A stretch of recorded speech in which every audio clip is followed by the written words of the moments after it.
Hi, it's your friend Steven from Aquatic Abode. How are you today? Just wanted to continue my series on videos of what it's like to live on a boat full time. So today I want to discuss kind of the real world of living on the boat and what is it like. So, because a lot of people ask me questions like that. In fact, this video is really more of what are people ask me, questions they ask me, and I wanted to capture that in video and share it with you guys. So one of the things that people ask me a lot is, what is it really like to wake up in the morning and be on the boat? I tell you what, if you're into nature and you're into water and being close to them, it's pretty phenomenal. So I'll wake up and I'll come out and I've got a lot of windows in this boat and I can look over to the right and there's a school of fish that hang out there.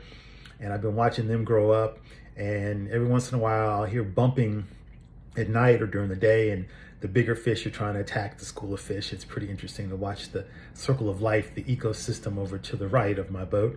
And then when I sit down at my desk, which is where I am now, desk slash dining room slash whatever, I can sit out here and I can see right out into the canal. I live on a canal, and sometimes I'll see fish just kamikaze jumping, flipping out of the water. I have no idea. I guess they're trying to get caught or something.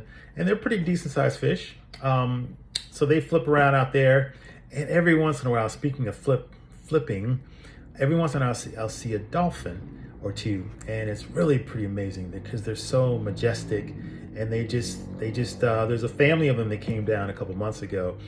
And then the next couple days later, there was a larger one, like a dad, came back. So I don't know if they've hanging out somewhere down here or not, but it's pretty amazing. So I guess what I'm trying to say is, if you like water and you like seeing things around the water, it is pretty amazing and very rewarding to be so close to the water. It feels like a laboratory on the water. I actually live on a houseboat, so it's like a 2-story building. So it's kind of really very close to the water, and I can see it and have access to it very readily. So hopefully that answers that question. If you have more, let me know. What is it like with the wind? Because a lot of really what people worry about is, am I going to get sick? Is it moving all over the place? Do I feel like I'm going to get, dizzy or anything like that? Well, I've had friends come and stay and people come and hang out. No one's really felt like they got dizzy or seasick or anything like that, because the movements are very subtle. And it also just depends on how windy it is. Like the wind, it can come from the east, it can come from the west, and depending on which way, or from the north, it moves the boat back and forth. Now I have multiple ropes on both sides of the boat, so the boat is very secure. And if I really want to shut down the movement and not have hardly any movement, I will tighten up the ropes, and so the boat will just stay steady.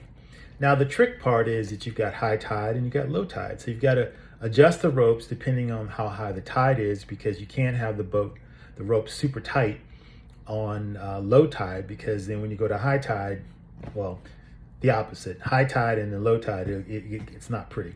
So you have to kind of plan that and work that out. But overall, I would say the wind is really not a factor in the sense of enjoying it. In fact, it kind of lulls me to sleep at night. If it's windy, I could just feel the boat. I can't feel it, but I could hear the boat moving back and forth. The other thing that's cool about it, speaking of breeze, is that if you've been around the water, the ocean or whatever, you know that there's constantly breeze, wind. So that also makes it pleasant during the summer when it's kind of hot, or even during the winter when it's kind of, just about hot but not cold. That breeze is just so refreshing. And I'm thankful that I have enough of a breeze that it doesn't create the smell of fish. It just keeps the air moving. And that's another benefit of living close to the water. But what about hurricanes? That's a great question. Haven't experienced a hurricane yet. I was here last year, but we didn't have any, thank God. But I'll tell you quite simply, if a hurricane comes, if it's a category 2 and above, I'm out. Deuces. I'm not staying here. So if it's a below 50 miles an hour with maybe gust up to 60, I would stay because I feel very comfortable. But when you get into the 70s and the 80s, there's no need in staying here because stuff goes airborne. So what I would do is I'd tie it down and make sure everything's secure, and I'd go somewhere else, and I'd ride out the storm somewhere else, because if you got a real intense hurricane, you really just don't know what could possibly happen, and there's no need in being here. I have cameras, as long as we have power, and I can check on it and make sure everything's good. But it's like everything else in life. I mean, this is my home, but I'm not that attached to it. And my life is more important than trying to save the house if there's a storm, if you know what I mean.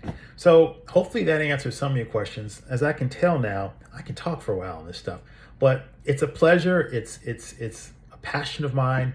And I'm really hoping it's contagious, that you will get into the idea of living on a liveaboard, a houseboat, or a boat, a sailboat, or a powerboat, because it's an amazing experience if you like to be close to the water. Thank you.